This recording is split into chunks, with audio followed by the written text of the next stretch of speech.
사랑하는 형제자매 여러분, 잠시 자리에 앉아 주십시오. 오늘 이 거룩한 모임에 함께하신 모든 분들을 주님의 이름으로 환영합니다.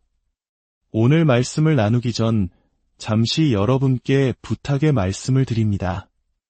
만약 오늘 이 말씀이 여러분의 마음에 작은 울림이나 은혜가 된다면 좋아요와 구독으로 저희의 사역을 응원해 주십시오. 여러분의 작은 손길이 어딘가에서 방황하고 있을 또 다른 영혼에게 하나님의 말씀을 전하는 귀한 통로가 될 수 있습니다.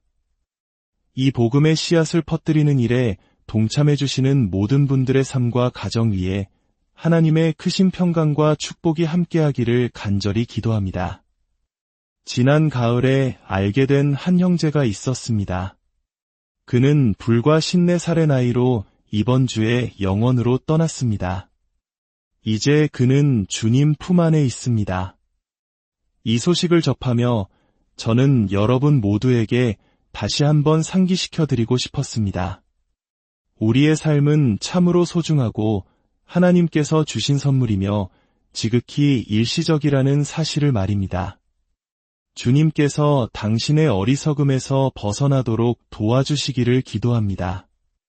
매일매일을 소중히 여기고 우리에게 주어진 모든 것에 감사하는 법을 배우게 되기를 소망합니다. 무엇보다 생명과 호흡을 주시고 오늘처럼 이 거룩한 자리에 앉아 말씀을 들을 수 있는 기회를 주신 것에 감사하십시오. 이 자리에 처음 오신 분이 계시다면 이 거룩한 공간과 말씀의 흐름에 오신 것을 진심으로 환영합니다. 또한 전 세계 각지에서 온라인으로 함께 예배드리는 우리의 디지털 제자들, 여러분은 우리의 소중한 가족입니다. 이 거룩한 모임에 오신 것을 환영합니다. 그리고 아직 그리스도를 따르지 않는 분이 계시다면 저희는 당신을 위해 염려하며 기도합니다. 오늘 이 자리에 함께 하시거나 이 영상을 보고 계심에 감사합니다.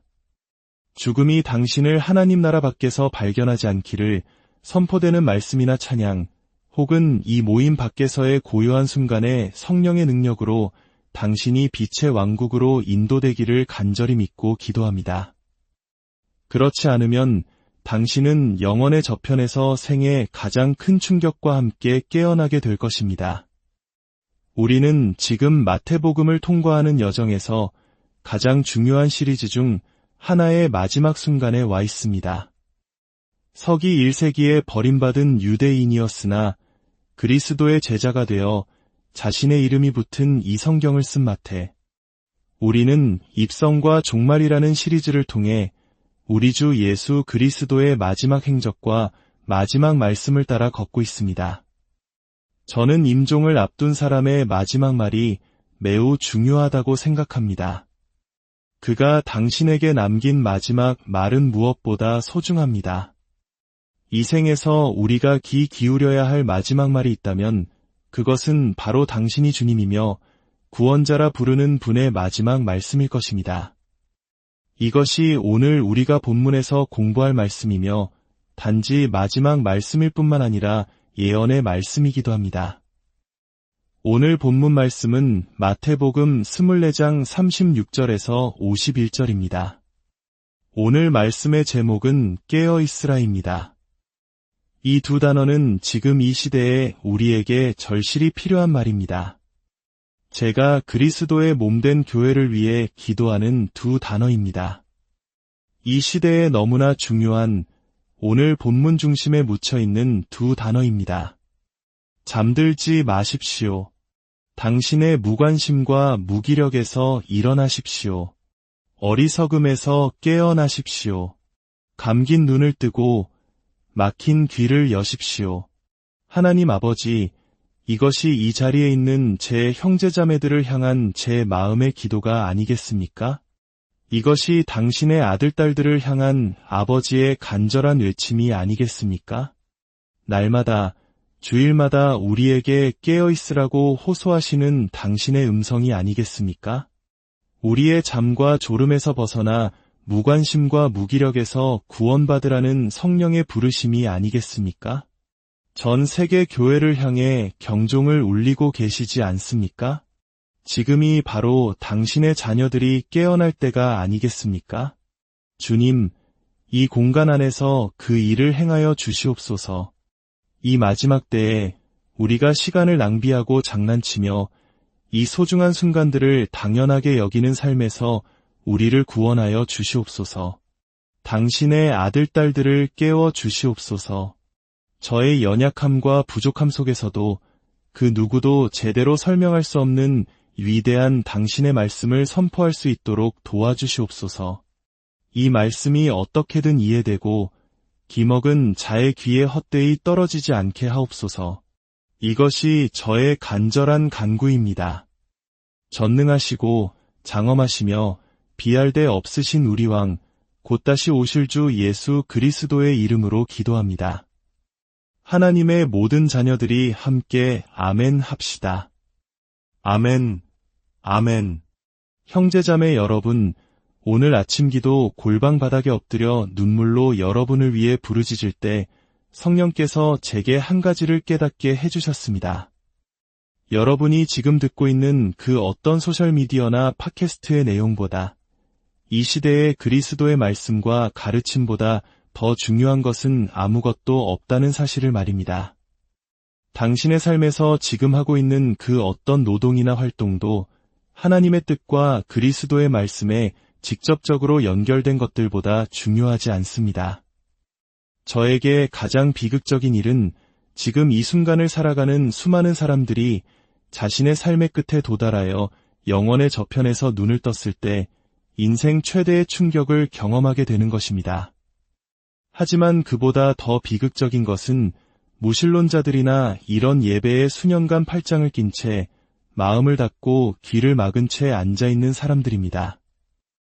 이들에게 예배는 단지 양심의 가책을 덜기 위한 의무일 뿐입니다. 수십 년간 이런 자리에 앉아있거나 이런 모임을 지켜보면서 자신은 그리스도와 괜찮은 관계라고 생각하다가 결국 죽음을 맞이하고 영원의 저편에서 너는 이곳에 들어올 수 없다는 말을 듣는 것보다 더 비극적인 것은 없습니다. 너는 예배에는 참석했지만 나는 너를 도무지 모른다. 너는 교회 놀이를 했지만 나는 너를 모른다. 너는 수련회에 갔지만 나는 너를 모른다. 너는 묵상은 했지만 나는 너를 모른다. 하나님의 말씀을 무시하고 경고를 외면한 채 스스로를 속이는 신자들을 보는 것보다 더 끔찍한 일은 없습니다. 특히 오늘 본문에 나오는 주 예수 그리스도의 매우 엄중한 경고를 무시하는 자들입니다. 여러분도 아시다시피 그리스도께서는 자신의 생의 마지막 주간을 보내시기 위해 예루살렘에 입성하셨습니다. 그리고 이제 감람산 위에 앉아 계십니다. 그의 주위에는 앞으로 일어날 일에 대해 전혀 알지 못하는 제자들이 둘러싸고 있습니다. 그들은 아름다운 성전의 파괴에 대한 예언을 듣고 세 가지 질문을 합니다. 이런 일들이 언제 일어나겠습니까? 세상 끝의 징조는 무엇입니까? 주님께서 다시 오실 때의 징조는 무엇입니까? 주님은 첫 번째 질문은 무시하셨습니다. 그 성전 파괴에 대해 예언하셨고 그 일은 40년 후에 실제로 일어나 그가 선지자임을 확증했습니다. 그리고 그들에게 종말의 징조들, 즉 그가 오시기 직전 세상의 분위기에 대해 말씀하셨습니다. 하늘이 갈라지는 것에 대해서도 말씀하셨습니다. 이런 일들이 빠르게 연속해서 일어나는 것을 보면 끝이 가까운 줄 알라고 하셨습니다. 무화과나무의 비유를 들어주셨습니다. 그리고 무화과나무 비유, 즉 이런 징조들을 보면 끝이 가까운 줄 알라는 비유에 이어 주님께서 하시는 말씀은 너무나도 중요합니다. 제발 집중해서 들어주십시오. 마태복음 24장 36절에서 주님은 이렇게 말씀하십니다. 그러나 그날과 그때는 아무도 모르나니 하늘의 천사들도 아들도 모르고 오직 아버지만 아시느니라. 주님은 자신의 재림의 정확한 날과 시간에 대해서는 아무도 모른다고 말씀하십니다. 천사들도 모르고 심지어 아들도 모른다고 하셨습니다. 본문을 잘 보십시오. 주님은 이 구절 이전에 시대의 끝과 자신의 오심에 대한 징조들을 주셔서 우리가 그가 돌아오실 계절, 즉 시기는 알 수 있도록 하셨습니다. 우리는 그가 돌아오실 때 세상의 분위기를 알 수 있습니다. 하지만 우리가 정확히 알지 못하는 것은 바로 그 날과 그 시간입니다. 하지만 우리는 그가 반드시 오신다는 것을 압니다. 7년 대환난이 끝난 직후 우리는 그 날과 시간을 알 수 없지만 주님은 반드시 돌아오실 것입니다. 주님은 그 날과 그 시간에 대해 아무도 모른다고 하십니다. 그러므로 그가 돌아올 날을 예언했던 모든 사람들의 주장은 거짓입니다. 오늘 이후에 나타나 그가 돌아올 날에 대해 예언할 모든 어리석은 자들의 주장도 거짓입니다. 누구든지 일어나서 예수님이 특정 연도, 특정 날, 특정 시간에 돌아오실 것이라고 말한다면 그는 거짓 선지자입니다. 그의 직함이나 영향력, 나이는 중요하지 않습니다. 왜냐하면 그리스도께서 친히 자신의 입으로 그 날과 그 시간에 대해 아무도 모른다고 말씀하셨기 때문입니다. 천사들도 모릅니다. 천사가 누군가에게 꿈에서 이 날, 이 해, 이 달에 그리스도께서 돌아오신다고 속삭일 수 없습니다. 만약 누군가 그렇게 주장한다면 그는 거짓말을 하는 것입니다. 그는 천사가 아닌 악마를 만난 것입니다. 왜냐하면 천사들도 모르기 때문입니다. 그런데 그 다음 부분은 더욱 놀랍습니다. 주님은 아들도 모른다고 말씀하십니다. 육신을 입은 하나님이셨던 그리스도께서 자신이 돌아올 날을 모르셨다니 어떻게 이럴 수 있을까요? 빌립보서 2장의 케노시스, 즉 자기 비하 이론이 이 질문에 대한 답을 준다고 생각합니다. 바울은 빌립보 교회에 보낸 편지에서 그리스도께서 영광의 보좌를 버리고 오셨을 때 헬라어로 자신을 비우셨다고 기록했습니다. 그는 우리와 같은 인간이 되기 위해 인간의 삶이 어떤 것인지 온전히 이해하기 위해 그의 신적인 본성의 일부를 비우셨습니다. 그가 자신을 비우셨다는 증거는 그가 당신처럼 기도가 필요했다는 것입니다. 그는 당신처럼 하나님께 더 가까이 가기 위해 금식하셨습니다. 그는 당신이 할 수 있는 것처럼 기도와 금식을 마치고 성령의 능력으로 돌아오시기 전까지는 단 하나의 기적도 행하지 않으셨습니다. 그래서 저는 누가복음에서 누가가 보았듯이 그가 어렸을 때 지혜와 키가 자라가며 하나님과 사람에게 더욱 사랑스러워 가셨다는 말씀처럼 그의 인성 안에서는 배우고 성장하는 부분이 있었다고 믿습니다.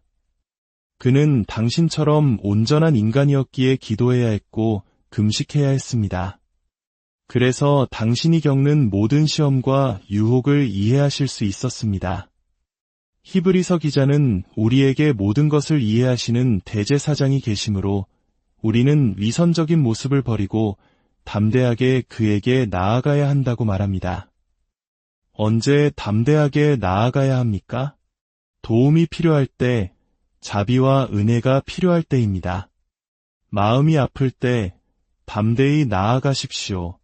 마음이 무거울 때 담대히 나아가십시오. 불안감과 싸울 때 담대히 나아가십시오. 결혼 생활에 어려움이 있을 때 담대히 나아가십시오. 재정적인 필요가 있을 때 담대히 나아가십시오. 정욕과 싸울 때, 중독에 묶여 있을 때, 수치심을 느낄 때, 자격이 없다고 느낄 때 담대히 나아가십시오. 왜 그에게서 숨으려 하십니까? 그는 당신이 겪는 모든 것을 아십니다. 넘어지고 실수했을 때 담대히 나아가십시오. 죄를 짓고 잘못했을 때 담대히 나아가십시오. 그에게서 멀어졌을 때, 성경 읽기를 멈췄을 때, 기도를 멈췄을 때, 교회에 가는 것을 멈췄을 때 담대하게 돌아오십시오. 오랫동안 모임을 떠나 있었다면 담대하게 교제로 돌아오십시오. 악마의 거짓말이 당신을 그분의 임재로부터 멀어지게 합니다. 제가 얼마나 심하게 실패했는지는 중요하지 않습니다. 저는 저에게 담대하게 오라고 말씀하신 분께 계속해서 달려갈 것입니다. 주님, 제가 또 여기 왔습니다. 제가 또 넘어졌습니다. 주님, 제가 또 힘들어하고 있습니다. 그러므로 이제 그리스도 예수 안에 있는 자에게는 결코 정죄함이 없습니다. 당신이 얼마나 심하게 망가졌는지는 중요하지 않습니다. 당신은 그에게 담대하게 돌아갈 수 있습니다. 담대하게 기도할 수 있습니다. 담대하게 그의 임재 안으로 들어갈 수 있습니다.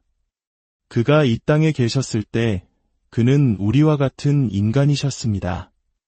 저는 바로 그 이유 때문에 이 말씀을 하실 당시에는 그날과 그 시간을 알지 못하셨다고 믿습니다. 지금은 아버지의 우편에 앉아 계시니 아마도 그날과 그 시간을 아실 것이라고 믿습니다. 영원의 문고리를 잡고 아버지가 이제 가라고 말씀하시기만을 기다리고 계실 것입니다. 이 모든 것을 고려할 때 인간이 가져야 할 자세는 그를 기다리고 기대하는 것이어야 합니다.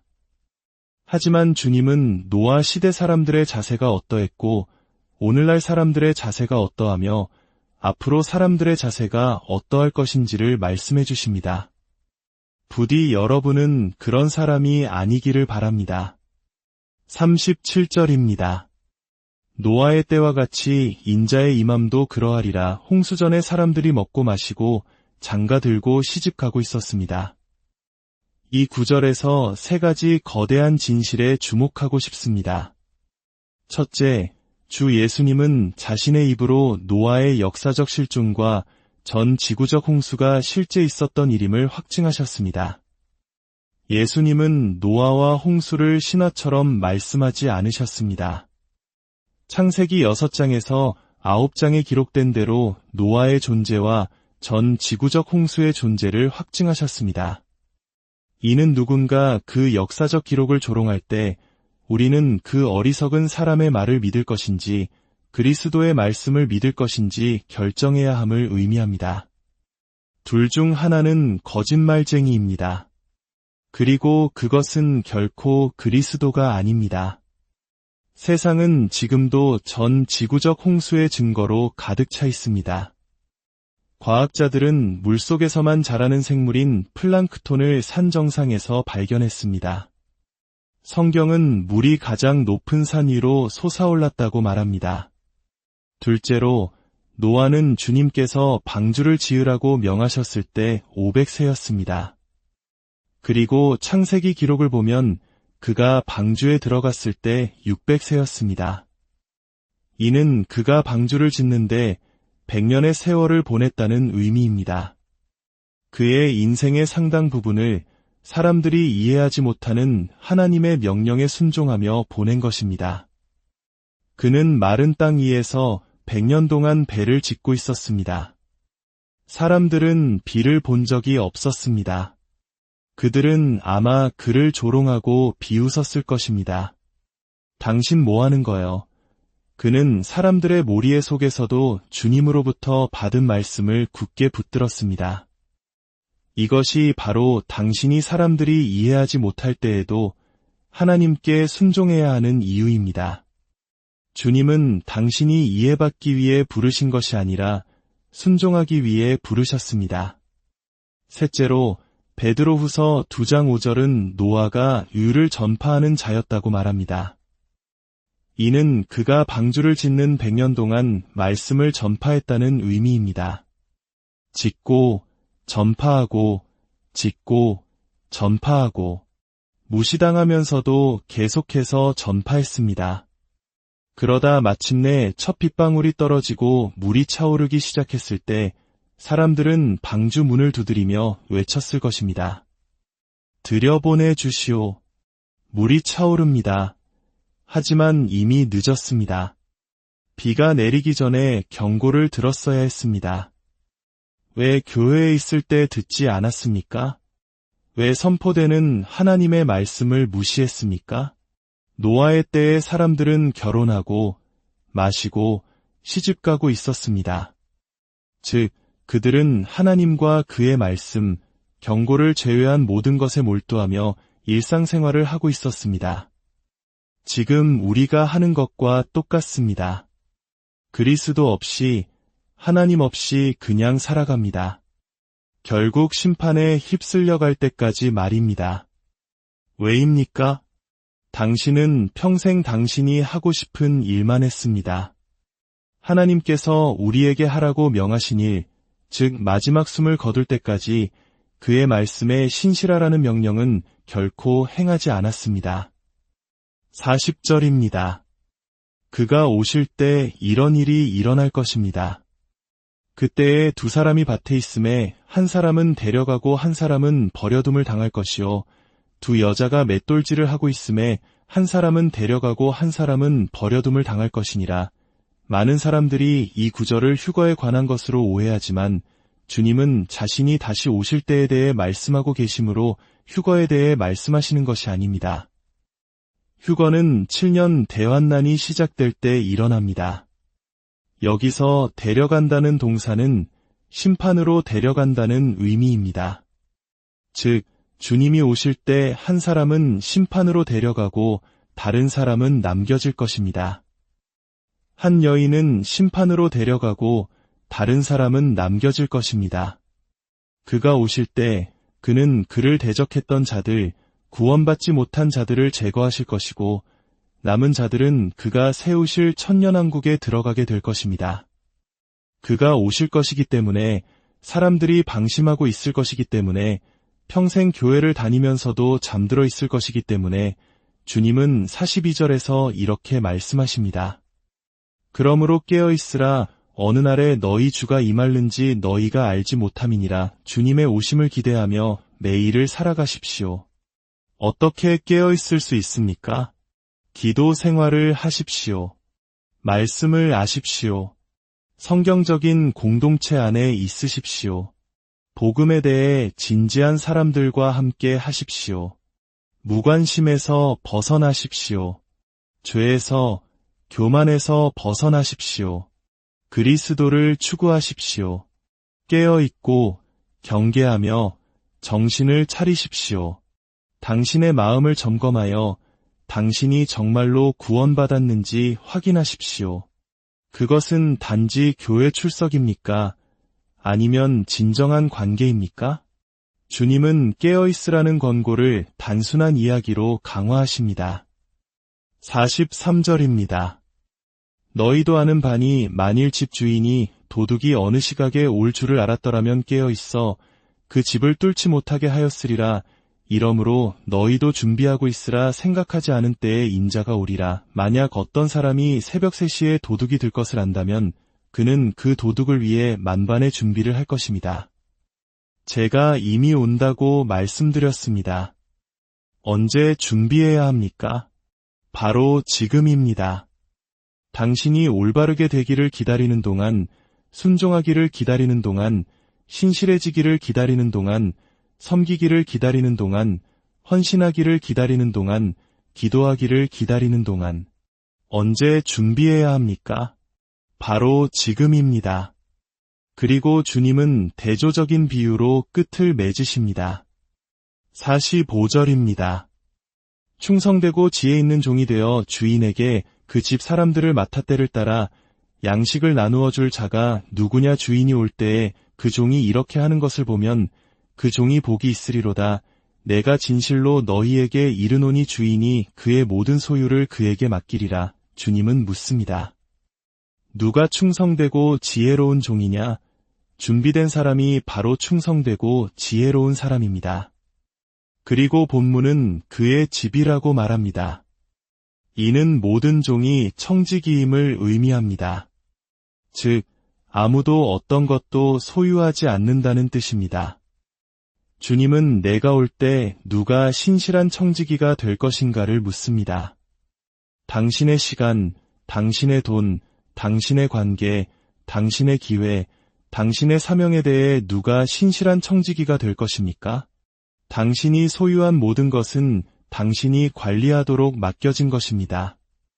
즉, 이 모든 삶은 청지기로서의 시험입니다. 이 땅에서의 70년, 80년은 영원에 비하면 아무것도 아닙니다. 지금 이 순간은 우리가 아버지께서 제 손에 맡기신 모든 것을 제가 신실하게 관리할 수 있습니다. 라고 보여드릴 기회입니다. 제가 제 배우자를, 제 자녀를, 제 재정을, 제 직업을, 제 기회를, 제 시간을, 제 관계를 어떻게 다루는지 보십시오. 이 모든 것이 시험입니다. 주님은 말씀하십니다. 내가 오고 있으니 내가 올 때 신실한 남자와 여자들을 발견할 수 있겠느냐? 내가 너에게 일시적으로 맡긴 모든 것에 대해 내가 선한 청지기가 된 것을 발견할 수 있겠느냐? 만약 내가 와서 내가 선한 청지기인 것을 발견한다면 나는 너를 내세해서 나의 모든 소유를 다스리게 할 것이다. 하지만 당신은 청지기라는 말을 듣고 싶어 하지 않습니다. 당신은 어떤 것의 소유주가 아니라는 말을 듣고 싶어 하지 않습니다. 당신의 돈, 집, 차, 가족, 당신은 그것이 당신 것이고 당신 마음대로 하고 싶다고 말하고 싶어 합니다. 당신은 그런 축복을 원하지 않습니다. 그렇다면 당신은 마지막 부분을 원할 것입니다. 48절입니다. 만일 그 악한 종이 마음에 생각하기를 주인이 더디 오리라 하여 동료들을 때리며 술친구들과 더불어 먹고 마시게 되면 생각하지 않은 날 알지 못하는 시각에 그 종의 주인이 이르러 어미 때리고 예식하는 자가 받는 벌에 처하리니 거기서 슬피 울며 이를 갈리라. 그리스도인이라고 자처하면서 청지기로 살지 않는다면 당신은 죽어서 위선자로 판명될 것입니다. 그곳에서 사람들은 생애 최대의 충격을 경험하며 슬피 울고 이를 갈게 될 것입니다. 어떻게 진정한 그리스도인에게 그런 일이 일어날 수 있냐고요? 그럴 수 없습니다. 왜냐하면 모든 진정한 신자는 그의 말씀을 진지하게 받아들일 것이기 때문입니다. 당신은 성령으로 충만하여 그리스도의 가르침을 들으면서도 무관심할 수 없습니다. 제 질문은 이것입니다. 당신은 정말로 구원받았습니까? 만약 선포되는 말씀을 통해 아무런 가책도 느끼지 못한다면 어쩌면 하나님의 영이 당신 안에 없는 것일지도 모릅니다. 최근 아내와 결혼 21주년을 기념했습니다. 한 호텔에서 휴가를 보내던 마지막 날 주차장에서 한 여인을 보았습니다. 그녀는 저를 보자 눈이 환해지더니 눈물을 흘렸습니다. 그녀는 달려와서 말했습니다. 목사님, 정말 목사님이세요. 그녀는 자신이 먼 곳에 사는 디지털 제자라고 소개하며 울기 시작했습니다. 그녀는 저희 사역에 감사하며 하늘을 올려다보며 눈물과 함께 말했습니다. 목사님, 저는 제 구원자께서 하늘을 가르고 오실 그날을 기다리고 있어요. 그녀가 저는 그분이 오시기를 기다리고 있어요. 라고 말했을 때 제 마음은 벅차올랐습니다. 이것이 바로 하나님께서 그의 모든 자녀들에게 원하시는 것이라는 생각이 들었기 때문입니다. 그분은 당신이 그의 오심을 기대하며 살기를 원하십니다. 그분은 당신이 그분을 갈망하기를 원하십니다. 하지만 여러분 중 너무나 많은 사람들이 그리스도와의 친밀함 외에 다른 모든 것을 하고 있기 때문에 그녀가 느꼈던 감정을 결코 느끼지 못할 것입니다. 당신이 그분과 친밀하면서 그분을 보고 싶어 하지 않는다고 말할 수는 없습니다. 우리의 소망은 환난이 아니라 언젠가 나를 구원하신 그분을 뵙게 되리라는 것입니다. 어떻게 그것을 갈망하지 않을 수 있습니까? 당신이 지금 이 생에서 가진 것 중에 그리스도와 함께 있는 것보다 더 소중한 것이 무엇입니까? 제 사역도, 제 명성도, 제 돈도 아닙니다. 제가 가진 그 어떤 것도 제가 제 구원자와 연합하게 될 그날보다 더 가치 있는 것은 없습니다. 기도에 더 많은 시간을 보내고 그의 말씀에 더 많은 시간을 보낼수록 그에게 더 가까이 갈수록 저는 그와 함께 있고 싶어집니다. 어떻게 그것을 갈망하지 않을 수 있습니까? 당신의 마음이 그리스도 외에 다른 모든 것으로 가득 차 있기 때문에 당신은 그것을 갈망하지 않는 것입니다. 주님은 우리가 그를 보기 원하고 그를 보기 갈망하기를 원하십니다. 그분은 당신이 출근길의 구름을 바라보며 언젠가 저 구름 너머 당신과 함께 있을 것입니다. 언젠가 어린 양의 혼인 잔치에 앉을 것입니다. 언젠가 내 면류관을 당신 발 앞에 던질 것입니다. 언젠가 당신은 나의 고통과 눈물과 죄로부터 나를 구속하실 것입니다. 라고 말하기를 원하십니다. 진정한 보상은 이 땅의 성공이나 부, 명예가 아닙니다.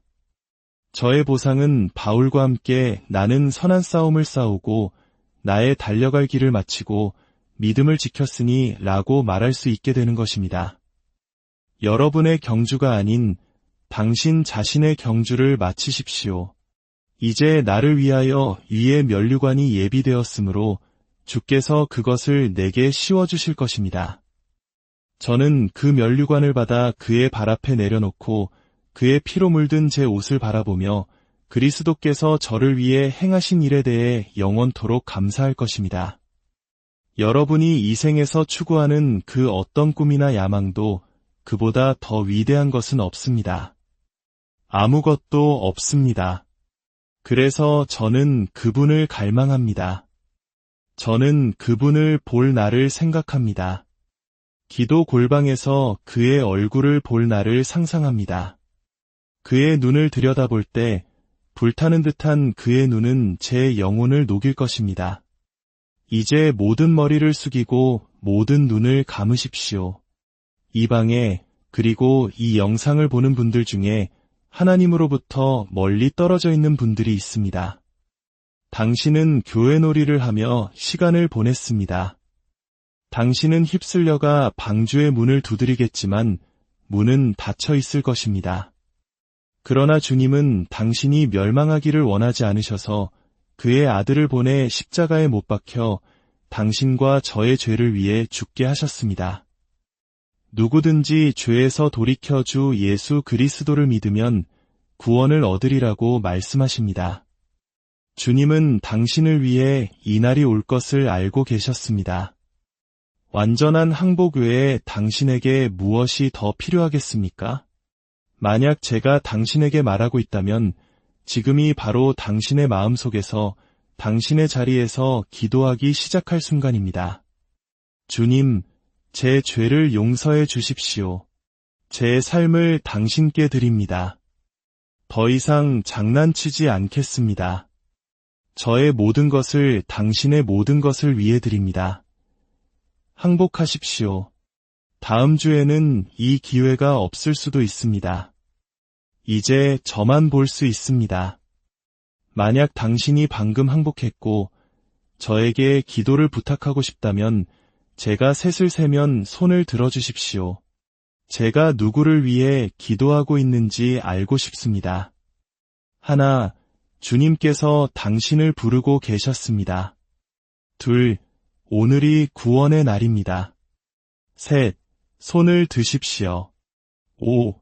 하나님, 수많은 손들이 곳곳에서 올라오고 있습니다. 하나님 아버지, 먼저 그 손들을 위해 기도합니다. 성령의 능력으로 그들을 구원하시고 당신의 왕국으로 인도하시며 어린 양의 생명책에 그들의 이름을 기록하시고 죄에서 씻어주시며 아들딸로 삼아주심에 감사드립니다. 그들을 당신의 영으로 채워주시고 이의 길로 인도하여 주시옵소서. 그리고 제 형제자매인 다른 모든 이들을 위해 기도합니다. 우리 영혼에 당신을 향한 갈망을 부어주시옵소서. 당신의 오심을 기대하며 살게 하옵소서. 이 세상의 그 어떤 것보다 당신을 더 갈망하게 하옵소서. 우리의 마음이 일시적인 것들에 지나치게 얽매이지 않도록 구원하여 주시옵소서. 우리에게 청지기의 영을 부어주시옵소서. 오늘부터 주님께서 오실 때까지 우리의 시간과 관계, 기회, 사명, 재물, 모든 것에 대해 신실한 청지기로 발견되게 하옵소서. 시간이 다 되어가고 있으므로 이 마지막 때에 기대하며 기도하고 섬기고 헌신하며 복음을 전진시키는 저희가 되게 하옵소서. 전능하시고 장엄하시며 비할 데 없으신